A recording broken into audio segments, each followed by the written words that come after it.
My name is Jenny Fierro. I'm an instructor in the Department of Sustainability and Environment here at USD.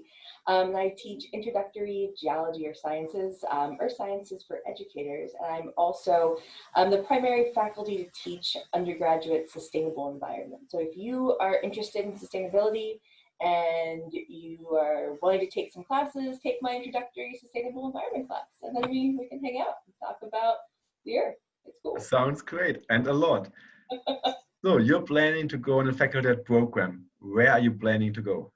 So I'm planning to take students to this little island nation called Malta, which is, if you think of the boot of Italy, go just south and then a little east of Tunisia, and there's Malta, and it's very small, and it's a collection of 3 islands, and it's its own little nation state. Right, it's like super tiny on the map. You really have to zoom in. But Yeah. We have like Google Map, and so with Google Maps and Google World, Google Earth, you can really zoom in and get a good overview about this little tiny island. So you are in sustainability and you're going to Malta. So what are you doing there? What are you doing on Malta with sustainability? Right, so this course is to look at islands. So my background is as a geologist that specializes in coastlines of islands, and they are just cool. They're totally my jam. They should be your jam because they're great. And the thing about islands and sustainability is so many cultures come to islands and then they have to survive. And on an island, you have the sea and you have a limited amount of resources. And so watching as cultures grow up on islands, they have to adapt and grow in response to their physical space. So with this FLP, or faculty-led program, we would look at the island of Malta, which is actually 3 islands. It's the big island of Malta, the small, tiny island of Camino, and a slightly medium-sized, like the 3 Bears, island of Gozo. And we would see how the people are physically adapting to being in this small space surrounded by salt water. So how do they use their water resources? How do they farm when their fields are so small?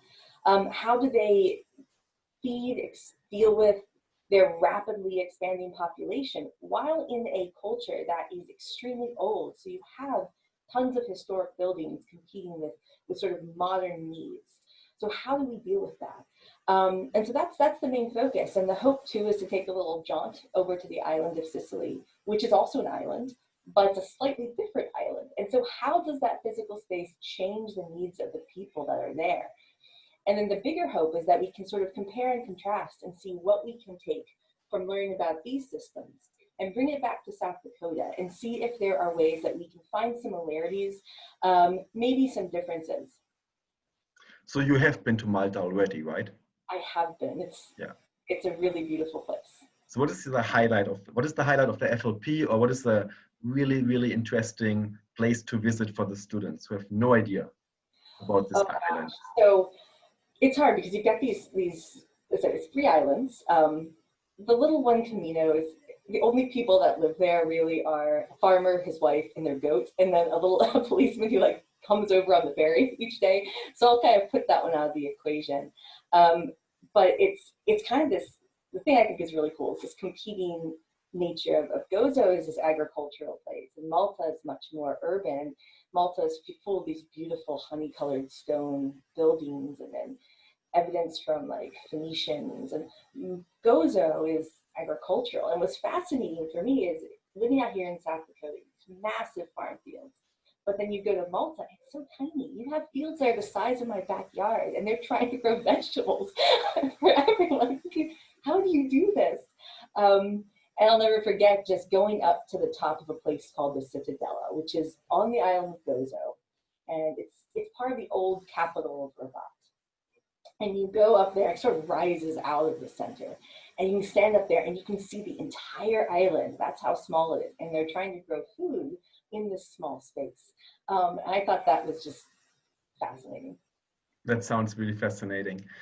So for students who think about studying away, studying abroad, what is your advice? Do it. Go. You will never get an opportunity like this again, especially as a student.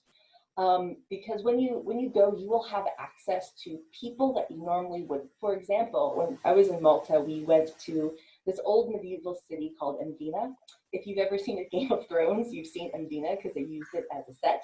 Oh, really?